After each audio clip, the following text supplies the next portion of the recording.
Um, I think we can start. Hello, Dr. Drevon. It's a pleasure to have you here with us in Paradigm, and thank you for accepting our invitation to discuss your very important work on Syria. I personally read the book, and I truly enjoyed every page of it. I don't think I've come across a more comprehensive and insightful analysis of Syria's political landscape than I did in your work, so Amjad, thank you so much for that. This conversation is a part of a series we've launched at Paradigm, where we select key books about Syria. We speak to their authors to make their ideas mainly accessible to the public. So the aim is mainly to encourage a critical and informed understanding of the Syrian context beyond ideological polarization or unsupported narrative. Your book, Dr. Drevon, titled From Jihad to Politics, How Syrian Jihadis Embrace Politics, was published in 2024, just a few months before the unexpected fall of al-Assad regime, which is an event that completely reshaped the region's dynamic. But even before that, and in the middle of serious chaos where cities were collapsing, millions have been displaced, you were able to capture a major shift in how Islamic armed groups behaved. As fighting intensified, some of these factions began moving away from the rigid ideological position toward the gradual engagement in politics and governance you highlighted in your book. You also clarified that this wasn't just a temporary adjustment, but it fundamentally changed the nature of the conflict from a purely ideological struggle to a political project seeking legitimacy and control. Your book perfectly captures this transformation. And again, interestingly, it was published 2 months before Hayat Tahrir al-Sham surprisingly took over Damascus, which is an event that ended up validating much of your analysis early on. So to start off, Dr. Drevon, welcome to Paradigm. Could you tell us a bit about yourself? How would you describe your academic journey? What drew you into the study of jihadi movements and political transitions? Mainly, what inspired you to write From Jihad to Politics? Thank you. First of all, thank you for having me. It's a real pleasure to be able to speak to fellow Syrians as well, to be able to share analysis and to also hear from you from the reception of the analysis like among yourselves. So actually, initially when I did my PhD, I focused on jihadis in Egypt. It was more like a study of two jihadi groups from the 70s to the post-Arab uprisings in 2011, and understanding how two groups with very similar ideas could evolve very, very differently based on their own understanding of their changing environmental conditions, new political opportunities, the impact of traveling abroad for jihad as well, whether it was in Afghanistan, in Bosnia, in Chechnya, and so on. I thought this was very interesting to recontextualize these groups and not focus just on ideology. Because if it's only about ideology, why would two groups take such a different trajectory? One that led it to basically shape the evolution of Al-Qaeda, and one that ultimately created the political party after 2011 when they had the opportunity. And that was really important for me to try to understand these groups, jihadis in general, as any other political actor. There should be no difference in how we study, for example, far-left movement in South America, like the FARC or the ELN in Colombia, for example, to how we study nationalist groups or the leftist movement or jihadi groups. Ultimately, they are political organizations that use violence to achieve their objectives. But we should not just essentialize what they stand for, make them outside of the fold of traditional insurgencies, and we should study them, like we would study any other political organization. So my interest was more about armed political organization than jihadis per se. Then I just focus on jihadis because somehow, right now, for the past 15 years, they've been much more influential and present in most conflicts, which does not mean that it has always been the case, but it was clearly not in the past, and I don't think it will be in the future. And from my analysis of Egypt, I realized that it was really important to understand groups from within, understand how they form, how they develop, how they start to make decisions, how they recruit, mobilize different types of individuals, and so on. And so already when I was in Egypt, I was following the Syrian war, and I knew many Syrian individuals who were in Cairo at the time, some of whom were traveling back and forth, some of whom were linked to the insurgency. And after finishing my PhD, as I was following the evolution of the Syrian conflict, I was following the trajectory of the movement, Ahrar al-Sham, which I thought, which by then, back in 15, 16, was one of the largest movements. And I thought it was an interesting movement because there was a turning point in its history in 2013 when it lost all of its leaders virtually, with a few exceptions, and nonetheless did not disappear, while other groups who lose one leader sometimes just vanish, but managed to expand and to continue its evolution. So it was telling me that there was something more than just those individuals, that somehow there was some institutional makeup that was blasting the death of the group's founders. And this was something that I found interesting to analyze. Because in the case of a country like Syria, where before 2011 you don't really have a strong or developed civil society, you don't have political parties, unions, syndicate movements, I mean, nothing real. And so what happens when you start legitimizing violence? I understand why you would legitimize violence considering the repression, but then what's next? How do you create an armed group? How do you move from a situation of a few individuals, 5 to 10 individuals who meet and who think about creating an insurgency, to a quasi-army of tens of thousands of people after a few years? So those were the questions that really animated me. Thank you. Doctor, can you clarify to us what are the main questions of the book, and how did you collect the data to answer these questions? So the two questions basically were, first, we spoke a lot about those so-called jihadis. So my question was to say why they managed to take the lead of the insurgency, while other groups, including those linked to the Free Syrian Army, received more support from outside, military, financial, but they disappeared after a few years. So why were the jihadis more successful? Was there something about their ideas that made them different? Was there something about resources, about even foreign support from elsewhere? And then my second question was, I was looking at everybody, or most of the attention was on Islamic State. Why was the group being successful? Why was it recruiting so many members and so on? But somehow I did not, and I do not find Islamic State very interesting, because its ideas are very simple. And although it has achieved great success at some point, violence for the sake of it and extreme violence is somehow the easiest choice. So you just go for more and more violence. You say that everybody else is an enemy and you justify killings and killings. So it does bring some success because it helps you to consolidate as an organization. It helps you recruit also people who are motivated by this endeavor.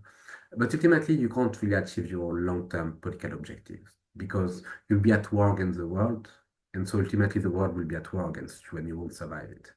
I found more interesting to study groups, first of all, like Ahrar al-Sham, but then like Jabhat al-Nusra / HTS, who that might start with overlapping ideas, not necessarily all of them, but overlapping ideas within Salafism, justifying armed violence in many contexts, but that then understand that the ideas are also bringing them to a deadlock. That ultimately the international community cannot live with your ideas, and you might need their support. The population does not like your ideas. They don't like what you want to impose. And so I found more interesting to study movements that start from that and that evolve and that try to make sense of their new direction. And so that was really the second question of the book.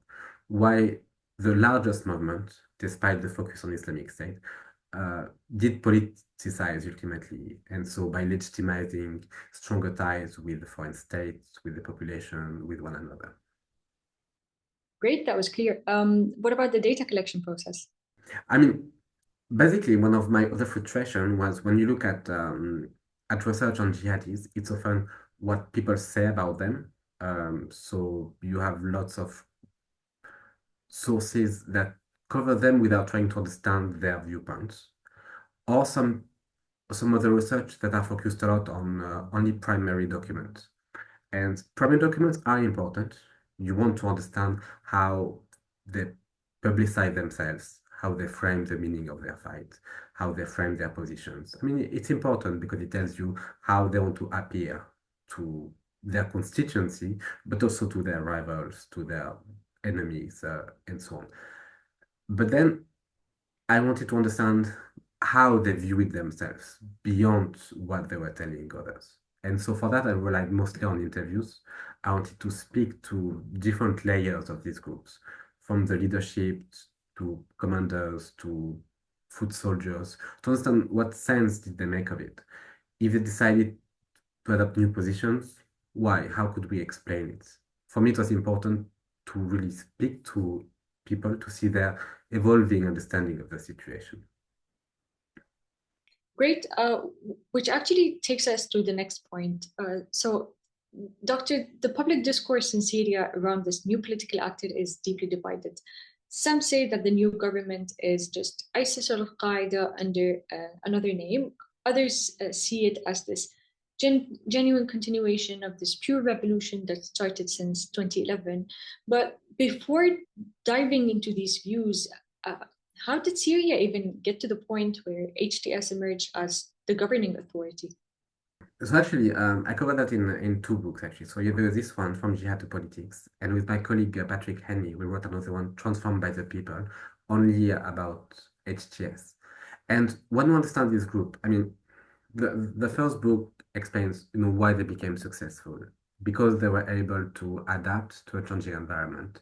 They were able to make new choices, to renounce Islamic State when Islamic State tried to control them, renounced Al-Qaeda when Al-Qaeda's allegiance became a burden on them, but also on the whole Syrian opposition. But then what we argue much more in detail in Transformed by the People is that you have to understand the long-term trajectory of HTS for the past 5 years. And so what we argue is the group has not done like what the Egyptians have done that I've studied in during my PhD. They did not start from ideological revisions. So when they started to really transform in 2019, they did not say ideas are wrong, we develop new ideas and we implement ideas. Actually, by focusing on their trajectory, we focus on them through their political actions. And what we find is a succession of tactical decisions made over time to survive in the environment. Those tactical decisions are basically the outcome of two things, of domestic constraints. Internally, the population in Northwest Syria did not like their views, did not want to be imposed new harsh regulations on the social front, bans on cigarettes, gender segregation, things like that. The population did not generally accept that. And externally, HTS and the other groups could not defend the province by himself, the province of Idlib by themselves. They had developed some military strength, but they were not strong enough to fight back against the regime. So they had to develop some understanding with Turkey, which they did. They were not allied with Turkey. They were not a proxy of Turkey, but they had an understanding based on shared interest. Turkey wanted Idlib to remain outside of the regime because it feared that new refugees would come to Turkey otherwise and security threats. And the HTS wanted to survive.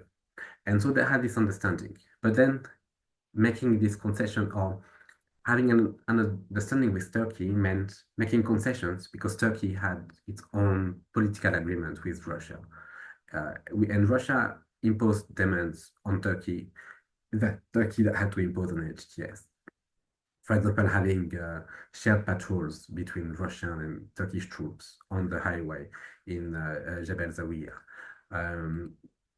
Withdrawing some heavy weapons from the region, things like that. And so what we are doing is every time there was a new challenge, HTS had to make a tactical concession. But the tactical concession forced HTS to change because many people inside the group did not like this concession. They opposed it. And so HTS had to marginalize them, had to impose a new set of ideas, had to monopolize the political views of the organization. And so every tactical concession transformed the group, even though it was not a decision that the leadership initially envisioned. But by the end, you end up with an organization in 2024 that's very different from what it was in 2018-19. So it never clarified what it stood for, but in practice, its actions had totally changed it. It had a more cohesive leadership. There was a new second strata of individuals in the administration of the region that were controlling on the ground or being the intermediary between HTS leadership and the population and local communities. And so the group had transformed. And that was through its the constraints posed by its governance in Idlib. And so it was not because foreign state pushed it in doing so or framed this narrative the way it's sometimes asserted. It had its real agency. But yes, it was in the context of a constraining situation.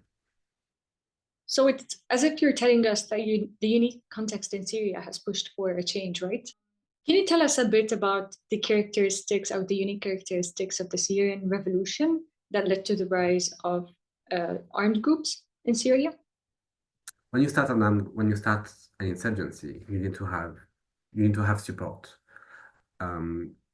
That's both domestic and international.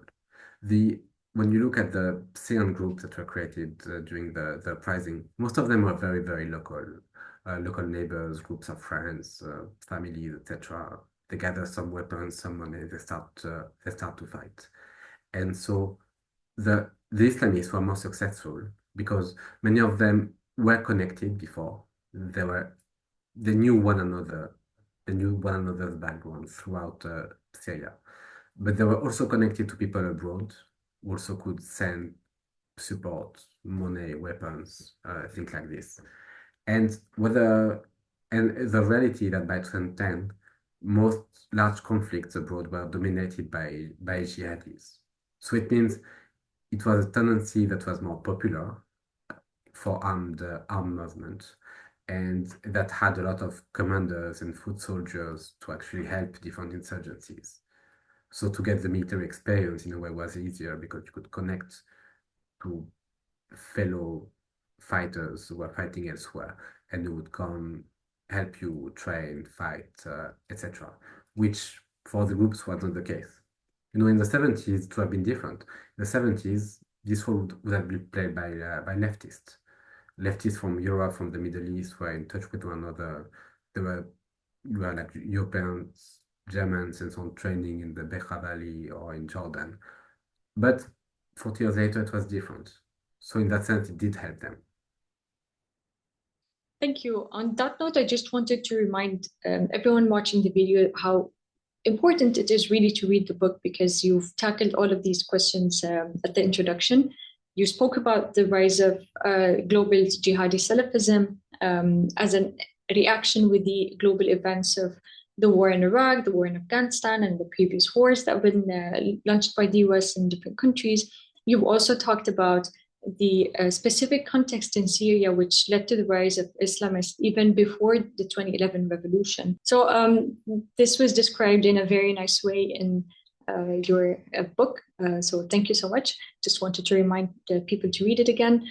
We're moving to the next question, maybe, which is about the fact that, so there were different Islamist armed groups, but there were mainly two groups that dominated the scene. They're أحرار الشام and جبهة النصرة أو هيئة تحرير الشام right now. So can you tell us about how that happened? أحرار الشام was the first group really the first Islamist group to be created and to spread in Syria. And so they had several advantages. They started in the northwest, which was one of the areas where the revolution really became militarized. And before being a group, it was a coalition of different factions in the Northwest, but also beyond, in different parts of the country.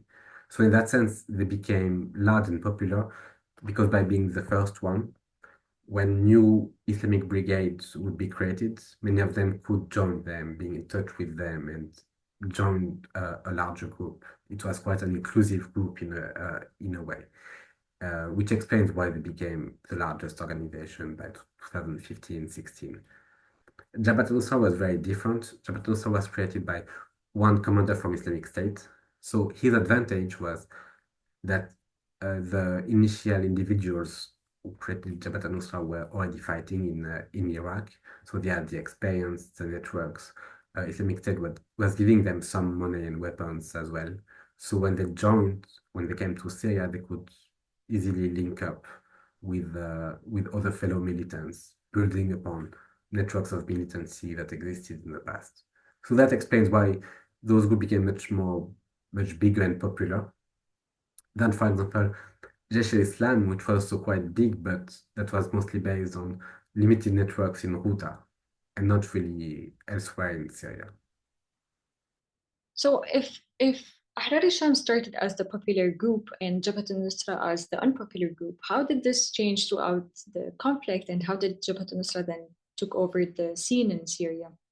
They were more cohesive because Ahrar al-Sham was a more inclusive movement, but that means that they integrated many factions that did not always agree with one another.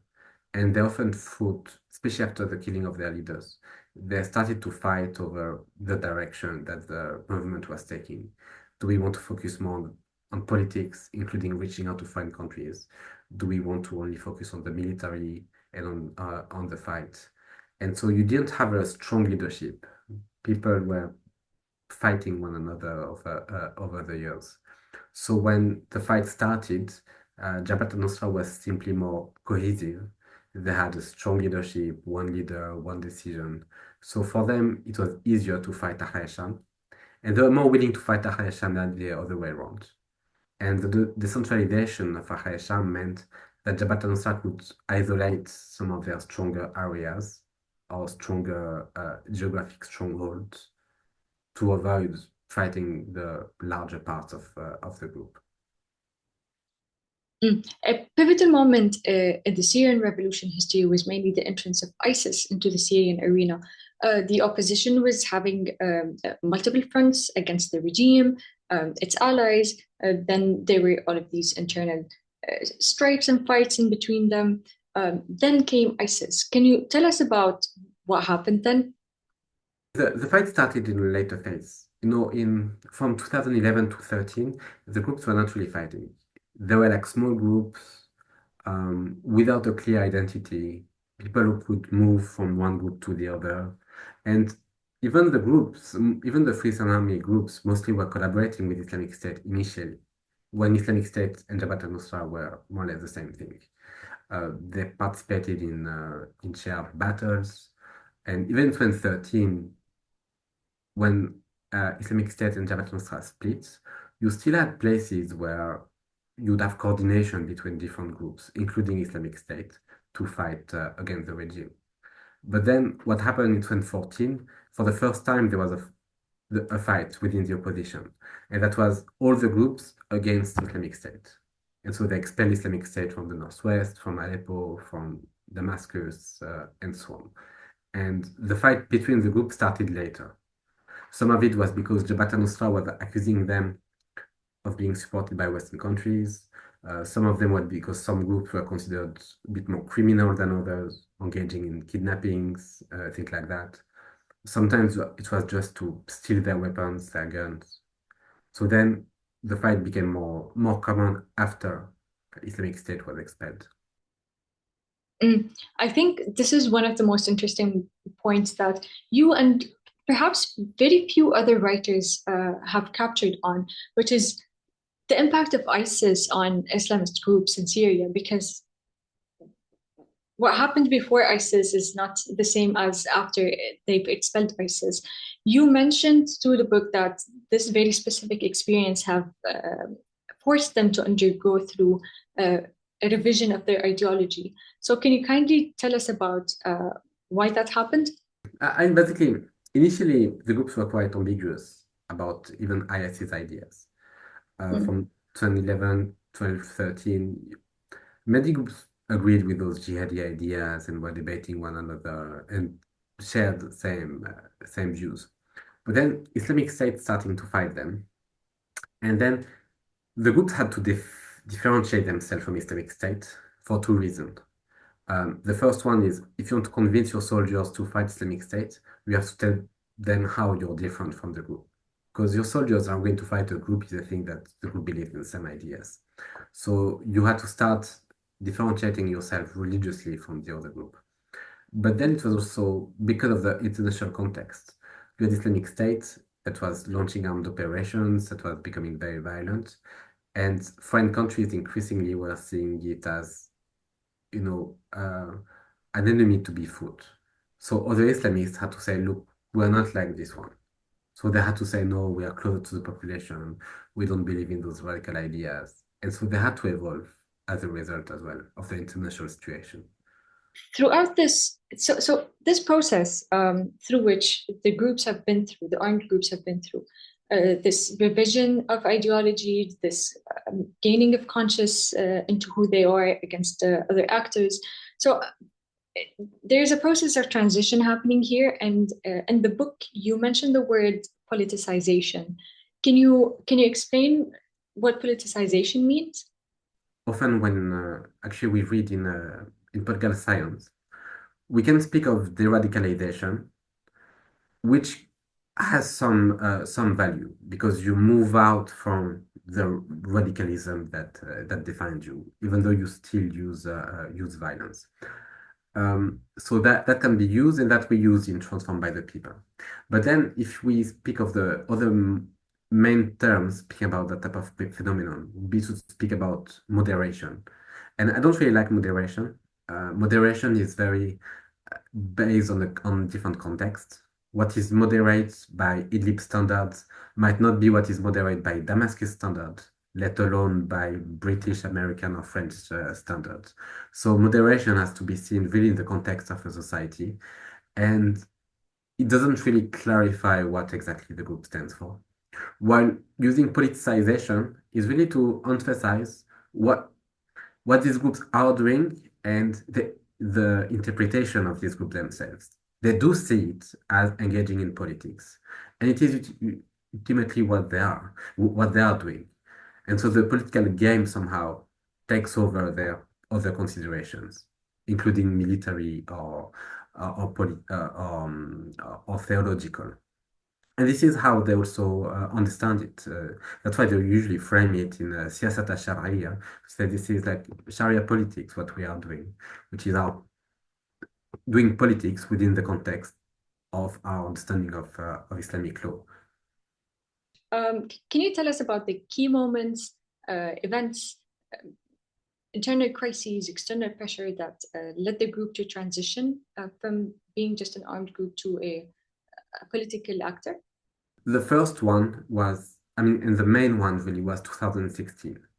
So from 2016 onwards, the opposition that had controlled big parts of Syria, including Ghouta in the suburb of Damascus, the south, pockets next to Homs, Khartoum, and so on, they had lost all of these pockets. Then they started to, by 2018, even lose Aleppo, the eastern part of Aleppo that they controlled. And so they understood that really all the dynamics were against them. They were losing everything. And even foreign countries, once Aleppo was lost, did not believe that the Syrian opposition had any future. And so HTS and others, by that time, started to understand that what had happened in the past could not continue. They could not continue to fight alongside dozens, potentially hundreds of groups. Sometimes you ally with them, sometimes you fight them, you steal their weapons, but there was no professionalism. It was all ad hoc. They could not continue like this. The only way they would survive in Northwest Syria, when that was the only region that remained in their hands, was to have a unique authority. And that HTS understood it. So, but they understood also from 2016 onwards that they could no longer be linked to Al-Qaeda. That being linked to Al-Qaeda, even though they did not systematically follow Al-Qaeda's strategy, they were not launching operations abroad or things like that, but they understood that as long as they were with the organization, nobody would ally with them.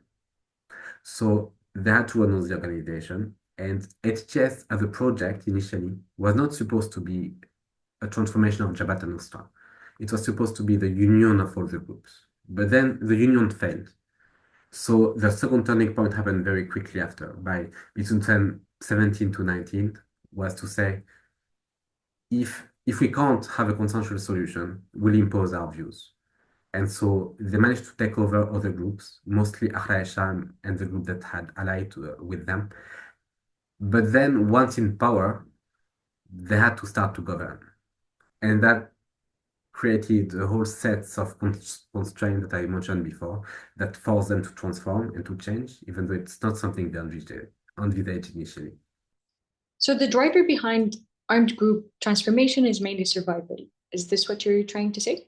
Yeah, to a large extent, to survive, but not just to survive as a group, but to maintain to preserve Northwest Syria under armed opposition group meant that you needed to have a more or less stable governance. You needed to unify military efforts, and you needed to reach out to foreign countries. So while as Jabhat al-Nusra, they used to attack other factions or denounce other factions for being supported by Western countries, for being close to Turkey, and so on. Once they were in charge, they understood, well, we don't have any other choice. Turkey is there, and Turkey wants something similar. So we have to deal with Turkey and make concessions to Turkey, for example. I mean, that was the main state really with whom they had to interact. So if 2016 marks the year where transformation happened, Hayat Tahrir al-Sham or Jabhat al-Nusra has existed in Syria since 2011, and they've been mobilizing for support on religious bases, ideological bases. But when circumstances push a certain actor to politicize, what challenges arise throughout the process? I think I've been using Hayat Tahrir al-Sham and Jabhat al-Nusra interchangeably, which I believe it's wrong. I'd be using Jabhat al-Nusra before the transformation and Hayat Tahrir al-Sham after the transformation.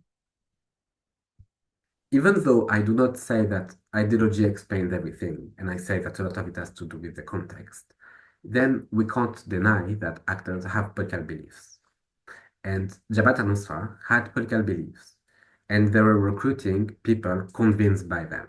And those who were not convinced by them were trained on these beliefs in religious indoctrination and in the training camps and things like this. So then the issue is that even though ideas are not everything, ultimately, when you mobilize people around a set of ideas, and at some point you say, that does not apply anymore because the context is different, it does create huge tension. And so every single time HTS or Jabhat al-Nusra changed, it created huge tension with the organization. So in 2013, when they split from Islamic State, they lost half of their members. I mean, half of their members left, especially the French fighters, and went with Islamic State. Another fourth remained neutral in the fight and refused to totally split. They wanted to stay in the middle. And so then Jabhat al-Nusra was very weakened by the split from Islamic State. It was a very difficult decision. Then 2016, when they split from Al-Qaeda, same thing. Many of the strong, powerful leaders that were much more committed to Al-Qaeda as an organization refused to join HTS. And at some point, they created another organization, Khurasadin, that ultimately fought or trying to plan attacks against HTS. So if you change your views as a leader, to impose it to the whole of your organization is a challenge. So what were the specificities of the decision that led them to split from ISIS? And if Hayat Tahrir al-Sham has lost all of these members, who did it count on? to continue. The split from Islamic State initially was for two main reasons. The first one was about control and power. So once Jabhat al-Nusra was created by, Ahmed al-Shara at the time was a commander of the Islamic State, mid-level commander. Once he became more popular, more powerful, Islamic State tried to reassert control over him. They wanted to make decisions. So they tried to impose their decisions on him, and he wanted Syrians to make decisions, and him with his people around him. So that was the first dimension. But then there was also an ideological dimension in the sense that Islamic State wanted him to go really into sectarian warfare, attack religious minorities openly, even attack the Syrian opposition abroad in Istanbul. And he refused that because for him the fight was not against minorities, it was against the regime. He had an ambiguous position on Alawis, but he did not believe in overt conflict against Alawis or Christians or anything like that. Even though, things have happened, including acts of violence, but it's not like a group, it was never like a group policy to do so. And so those tensions led to a split. And for him at the time, the main solution really was to pledge allegiance to Al-Qaeda by thinking Islamic State had an allegiance to Al-Qaeda. So by pledging allegiance to the higher level group, you would still maintain some legitimacy. Then when they split from Al-Qaeda, so the reason was what I was saying earlier, that other armed groups did not want to ally with Jabhat al-Nusra because they thought you are linked to Al-Qaeda, so you are listed as a terrorist organization internationally. So if we ally with you, will be listed as well. And so that was a key reason. And at the same time, in the backdrop of that, he never got anything from Al-Qaeda. It was not that useful to his organization. And when he did so, the argument was to say, now we are becoming, we're no longer an organization, we are becoming a government. And Al-Qaeda itself said that the interest of the revolution is more important than the interest of Al-Qaeda as an organization. So then the interest of the Syrians became more important than the interest of Al-Qaeda. That's how he justified it. So the split happened now between Jabhat al-Nusra and ISIS, between Jabhat al-Nusra and Al-Qaeda. They have turned into locals for support. How did this change them? What restraints did this impose on them? What really changed them, it's the localization, but also the governance that goes with it. Because once you start to govern people, you have to be somehow responsive. So when the population opposes some of your rules, refuse to collaborate, that constrains you because you still want to be accepted locally. So for example, there were attempts to regulate social norms, what in Arabic we call hizbah. And every time there was a hizbah initiative, the group had to cancel it because people did not accept it, people opposed it. It created tensions in society that was not in the interest of HTS. But then there were other questions, for example, the issue of governance. As Jabhat al-Nusra was saying, we are a Salafi organization. We believe in the Salafi approach to Islam, which means we rely on Quran, Sunnah, maybe some of the positions in the four madhahib, but it's being quite a literalist approach, gives actually paradoxically a lot of flexibility to the judges. But then once they became the rulers through the Salvation government, they could not continue to have that. Because if you say that each judge can just rule according to his understanding of Islamic law, it might lead to something that you like, but it might not. It might lead to quite extreme positions as well. Because being flexible means it can go from the quote-unquote more moderate implementation of Islamic law to the most extreme, including the application of the penal code, the hudud, things like this. So then it had to change. So he said, no, now we have to codify Islamic law to make it more standardized, more predictable, because understood it's easier when you rule a population. And that meant that ideologically they had to change, or they had to change their theological approach to Islam, remaining Salafi, but relying more on the schools of jurisprudence, accepting that parts of Islamic law have to be codified for control, basically. So, as far as I understood, the civilians have played a crucial role in resisting what's being implemented by Hayat Tahrir al-Sham, which forced them to change, which is a part of the politicization process you're talking about. But then there are the hardliners there who mainly oppose what happened. How did al-Sharia deal with that? How did he deal with the hardliners that expressed a frustration with what's happening?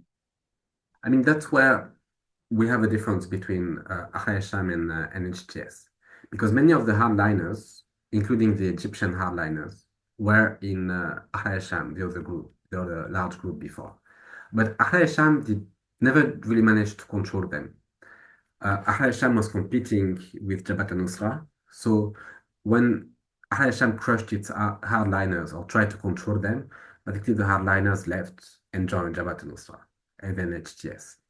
So HTS understood that once you impose once you impose your monopoly, that control the hardliners in two different ways.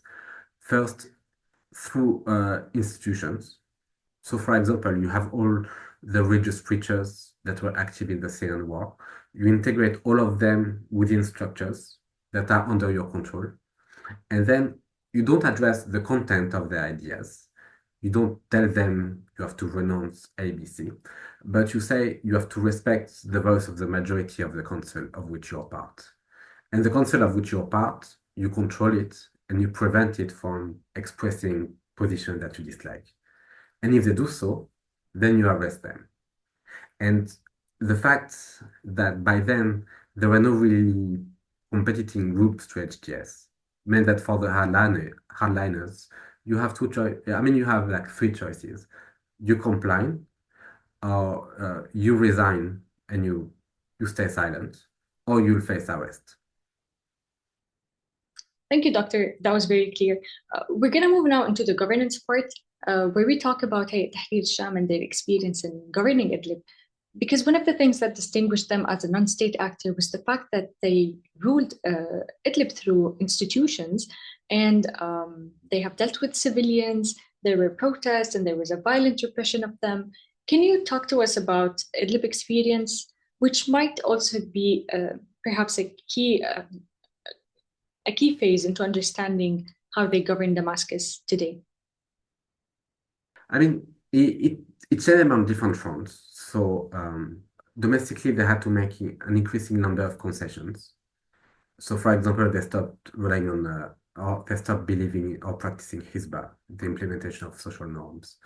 They had to change their views of Islamic law, as I mentioned earlier. But also, they had to learn more about politics, both domestic and international. So, internationally, they were not recognized by anybody, but they started to have indirect interactions with foreign countries, Turkey and beyond. So they started to develop a more refined approach to international politics, which was not the case initially. I mean, initially they strongly opposed any connections to foreign states. So they had to learn that, to learn how to interact, how to understand what other states are doing and their policies and so on. Domestically, they had to make those concessions. And there were challenges as well. So, for example, in 2024, there was a wave of protests in northwest Syria, lots of demonstrations in the streets against security services, against HTS's monopoly. And they decided not to crush the protests. There were some arrests, sometimes some beatings, but no real like hardcore repression. And that forced them by the summer to make concessions as well, to promise reforms of the security sector and to promise even the principle of elections. So they had started to understand how to manage somehow the population and its reaction and to behave basically as governors. But that was still quite a limited experience because the Salvation government still remained a weak government in many ways. And so that informed their views, but the challenges have been huge for the past. 10 months or so of control of Syria, because Syria is not deadly. Syria is bigger, it's more diverse. Syria is HTS does not know Syria and many of Syria's communities the way it knew the communities of Idlib. So that has come with a heavy price as well at times. Okay, if we were to summarize the lessons learned by هيئة تحرير الشام from Idlib experience, what would they be?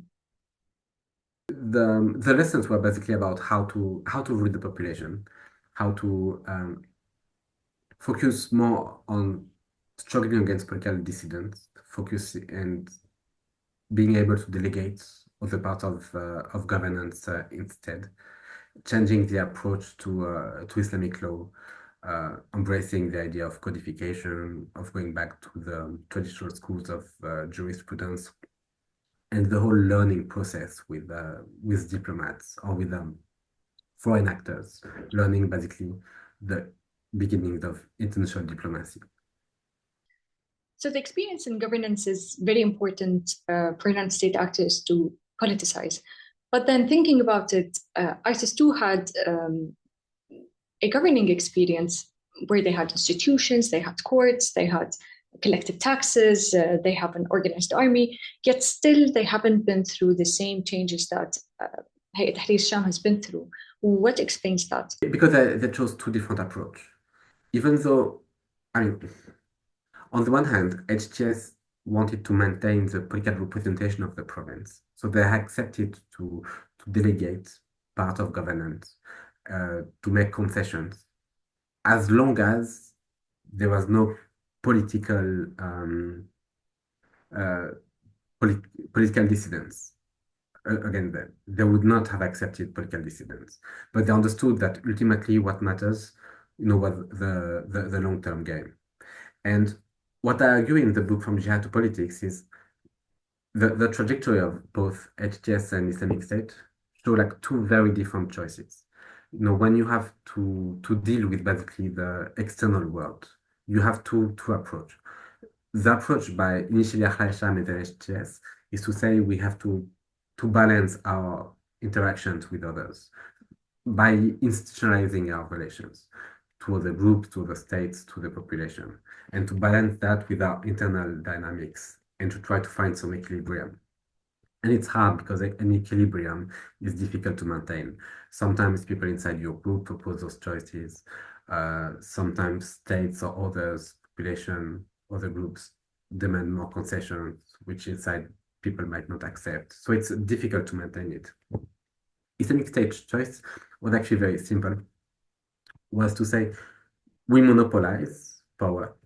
And if you leave our group, you are an apostate and you deserve to be killed. If you decide to leave our territory, you're an apostate and decide to be killed. And so basically the interaction is just in one direction. Is to say we're no longer a group, we are a state, we are the Khilafah, we're the only one legitimate, and we impose everything the way we want. So they decided not to go through the equilibrium route of making concessions and balancing act, but just to impose their views all the way through. But the thing is that this requires a high level of violence. Doesn't mean that you have to be extremely violent all the time, but you need strong violence to dissuade people from rebelling. You want the population to acquiesce to your rule and to stay below the radar, to be silent and to accept your rules. While for HTS, the idea was to say, no, we still want to have political hegemony, but then we have to make concessions on other fronts. So for example, the deal they made on the religious front was to say, we don't try to impose Salafism anymore. We can include other tendencies, Asharis, Maturidis, Sufis, they are legitimate as long as it's within our framework or the framework of orthodoxy that most Muslims will agree with. So we accept some more religious diversity.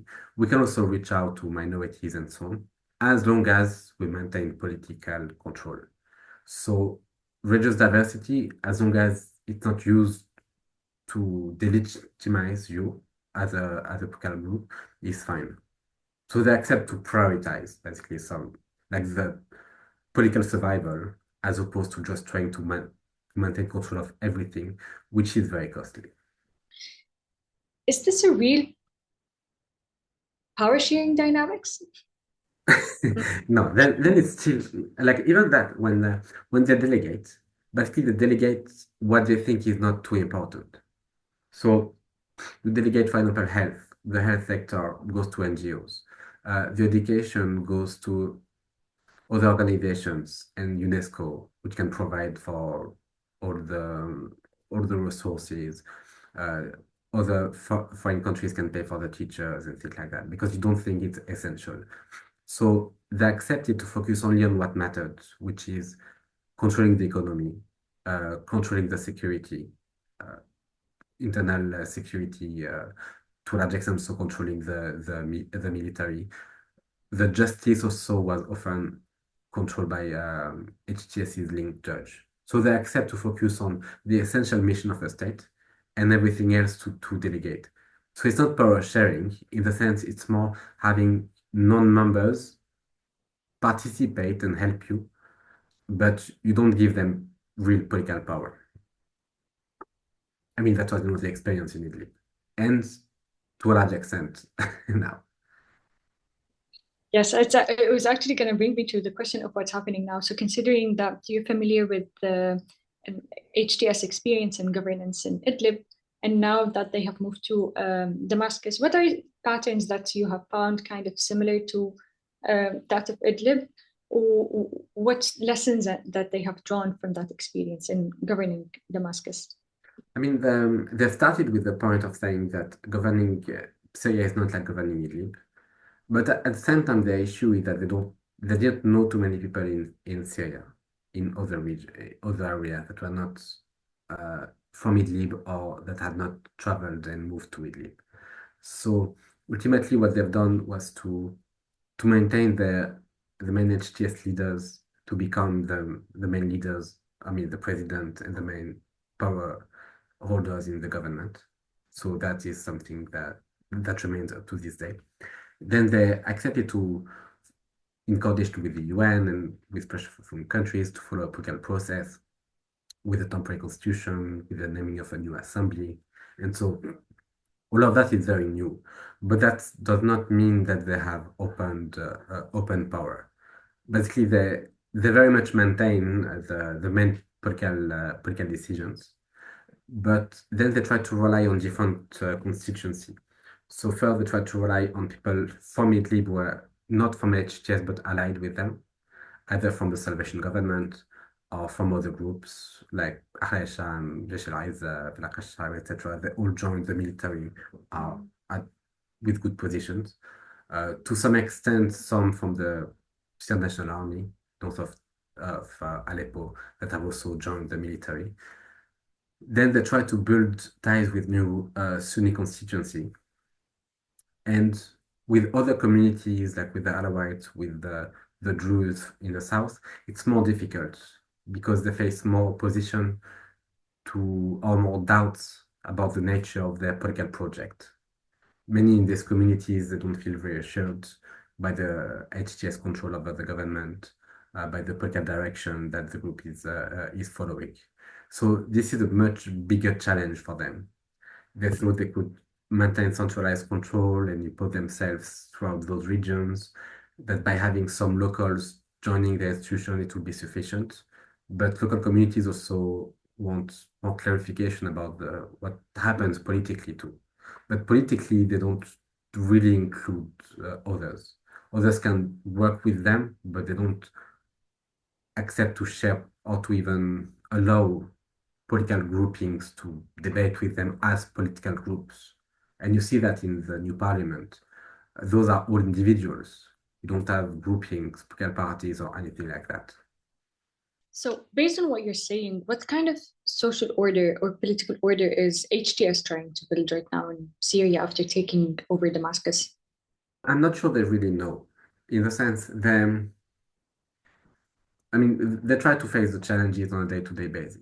So first, there was this international challenge: build legitimacy, connections to foreign states, lift sanctions. And most of that has worked. Most of that is relative success. But internally, there is so much pressure on them that most of the decisions are ad hoc. You try to address every challenge when it happens. So when there is the fear of an insurgency in March, you send troops. Then there is killing, there is an upfront civil strife. So you try to address it. Um, when there's an issue with the Druze and Bedouins, try to contain it. You don't always manage to then create issues with foreign countries. And so basically, it's step by step, you try to address those challenges. But what is the view of the forthcoming nature of the state? Even what will HTS become? Will it become a political party? What type of political party? A party state, a smaller party that's still in charge, in alliance with other smaller groups? I'm not sure that is very clear to them. Then perhaps a better question to ask here is, what are the limits of politicization process then? I mean, part of the limitations is what they are doing is, they are maintaining control. And the way they play politics is to think that, you need to dominate still the main tools of the state to remain in charge. But as you would see in other like Western democracies that were in much earlier stages of development, you also have to make concessions to other groups. That's also how you build a strong state. You can also have a stronger state with a stronger society, also by including others, and also by giving them power. Like you don't need to control everything. You can also delegate. For example, the constitution, for example, initially there were debates about having a prime minister. But having a prime minister that's unaffiliated, I don't think in absolute it's a good system. Like I come from France, we have a system like that. It doesn't work because there is no accountability on the president. And often the prime minister is seen as the one taking all the responsibility for whatever happened. And then you can change it. Change it. One second. You can change him whenever you need and so on. So in those Western democracies, it doesn't always work. But in the context of Syria, it could have also sent a message that others can also have some responsibilities. They can also be responsible for that. If something goes wrong, they can also be blamed, not just you. You don't have to be responsible for everything. You can also include others with real power. And then if things go wrong, you can also change them. You don't need to hold all the main tools of power within the states, because the issue is that then you will be responsible for everything, especially the negative things. And for a country like Syria, objectively most outcomes domestically can mostly be negative, because we speak of the country after 15 years of war, after 40 years of dictatorship. So, yes, it's going to be difficult, because it is difficult to create new governing structures. So you mentioned minorities several times. Unfortunately, the discourse in Syria is now shifting towards a minority versus majority, and then especially with the recent events at the coast and in Sueda.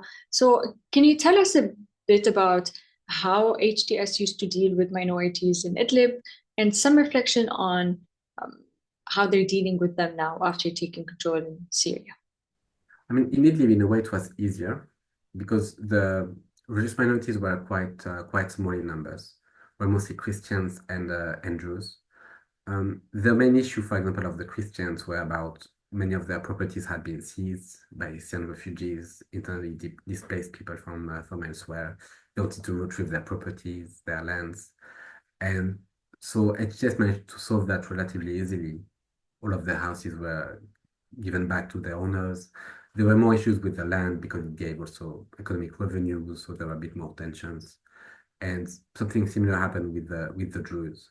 That justified that we have to bring them back to the mainstream, reintegrate them because they had sided with the revolution, did not fight the revolutionaries, and so on. So in a way, it was easy because those were non-threatening small minorities in the context of HTS's domination of other provinces. Now it's more difficult because not only there is more attention to that internationally, but also because those are bigger communities that HTS does not know as much, and some of them also have pretensions, political pretensions. So for example, the Druze of Sueda, there was this issue of growing political demands on part of their leaders for autonomy, independence, split from the Syria state, which can be explained also by what has happened in July. Their position was different also months before, but ultimately it means that you have a religious community that has political demands, and these political demands is we don't want to be under you. So this is a very different challenge from what they've seen in the past. Then you have the challenge by the Alawi community, which is no longer threatening, no longer armed, it's no longer supportive of the previous regime, but there is a perception by some of the natural constituency of HTS that those, had been responsible for or had been helping the former regime survive. And there are calls for revenge or accountability or all sorts, which is a challenge for the group, because it means it's not just a religious minority issue. It's a political issue that's linked to broader debates over transitional justice, and then questioning also what is their future in the Syrian state. Can they join the army? Initially, the government was reluctant. Now, increasingly, it accepts the principle. But those things take time to change. But then we see that with the smaller communities that are not threatening because they don't have pretension, they don't have weapons, including the small Shia community in parts of Aleppo and elsewhere, it's not really an issue for the government, because then they can be addressed more like what happened in Italy, because they don't have or there is no political questions linked to them. So, Doctor, can you kindly explain to us what are the challenges that Syria that HTS is facing, Hayat Tahrir Sham is facing in Syria now? So on an internal level and an external level, sorry. Yeah, so the external challenges have mostly addressed, aside from the Israeli threat, which is harder to contain because Israel is not really discussing politically with other countries of the region, mostly relying on force. But then their challenges inside are very extensive. You have the challenge of first unifying the country and all its communities. It's not just minorities; it's communities in general. For people to be represented in whatever state you're building. This is not just for Western countries to speak about democracy and inclusion. It's simply for it to work. Because if you don't want people to start rebelling or refusing the central state, you also have to give them a share within the central state. And so they will have to address that now with the next assembly and with the future writing of the constitution. What type of political regime will be more suited to Syria? This is going to be a major challenge. But then you have also like the economic challenge. Now the situation is quite precarious. There are many accusations of nepotism and corruption that are building up. How do we address that? It seems that Ashara is starting to also realize that there are strong criticisms about it. He isolated one of his brother because of his role in some of these economic deals. So I think they have to address that now before it consolidates and before it's harder to dismantle. There is still the security challenge, how to unite the army and all the factions, how to also have security forces that are accountable and responsible, that do not behave the way we've seen in March and July when they had to face a threat and they mostly failed to contain it without using wild violence against civilians.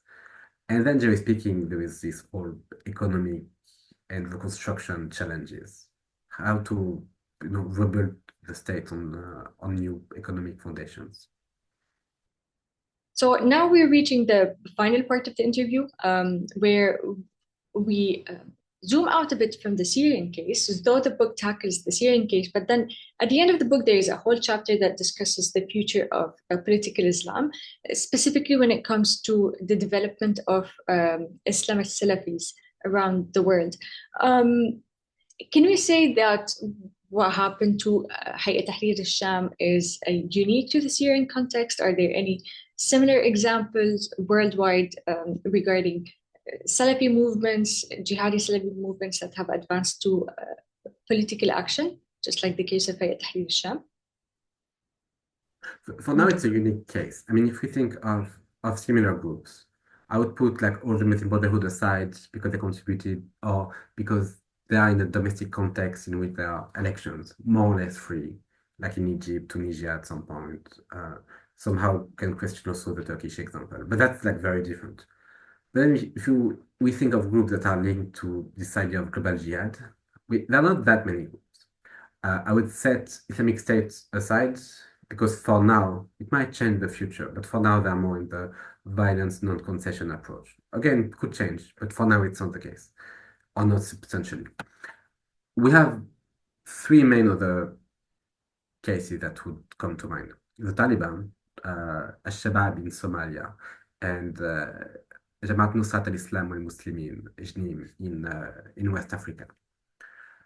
The Taliban is very, very different. The Taliban, even though it was linked to global jihad through its connection to Al-Qaeda, ultimately we speak about a Deobandi movement with its own theological tradition, its own approach to Islam, its own judicial corpus, which is very peculiar to Afghanistan and part of the Muslim community in Pakistan. And now they are trying to implement that with very little concessions. But that's because of the historical context of Afghanistan as well. When we try to think of the example of HTS and its influence elsewhere, we mostly think of Somalia and West Africa. For West Africa, this is like the most obvious example. We also have a group name which is still linked to Al-Qaeda, but which does not launch foreign operations, make some concessions locally, also controls wide piece of land and population. And the idea of negotiations has been on the table for quite some time. I think for them to renounce Al-Qaeda, the way HTS has done it, could very well happen. Al-Qaeda, though, does not really exist as an organization, small network of solidarity between different groups, more than a hierarchical organization. So that could happen. At the same time, we speak of a group that's still very, very different. It's much more decentralized. The sociology of its leader is also different. They're not necessarily as politicized an understanding of the external world the way HTS leaders were.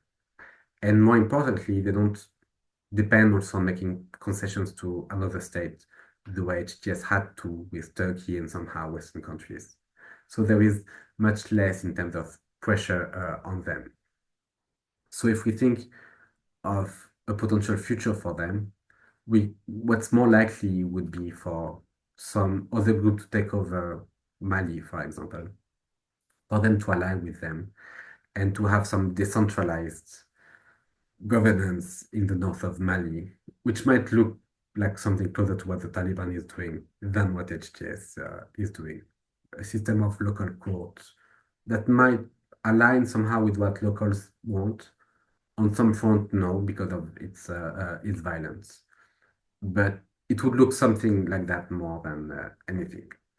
The question of Somalia also is difficult. The group is more religiously committed, harder to reach.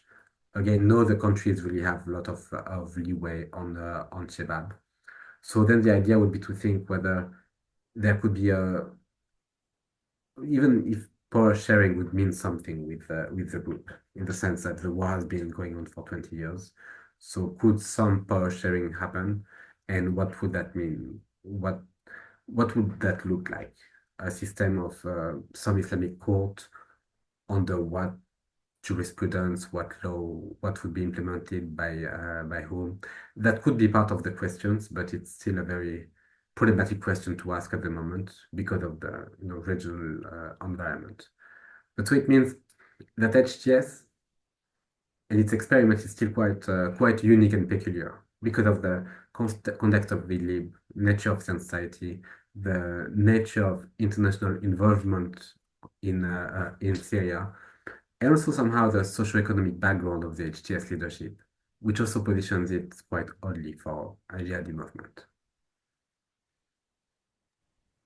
In the book, you said it's a transformation from a global jihad to a local jihad, right? So what are the different characteristics of both? Yes, because for them, jihad when it's considered by the global jihadi movement, is basically to say we fight against every single Muslim state that does not implement our approach to Islamic law and foreign state that supports them, so mostly Western countries. While ultimately all the groups, including HTS and others, by 2017-19, were accepting jihad is just basically fighting against the oppression of the regime and no foreign agenda, making alliances even with foreign countries if it helps you. And now we are in a state paradigm, which is even more different from that. Now the idea is to build an army, to create military collaboration with other states, even potentially what should happen in the next few months to join the international coalition against the Islamic State. So the transformation has been really like total on this front as well. Thank you so much, Dr. Drevon. With this, we reach the end of the interview. Is there anything you would like to add? No, I think we did cover most of it, or everything. Thank you so much, Dr. Drevon, and thank you for all the work that you've done to Syria. Thank you for all the work you're still doing to Syria. We really appreciate this, hoping that the country would end up in hopefully a better place. I hope so. Have a good day.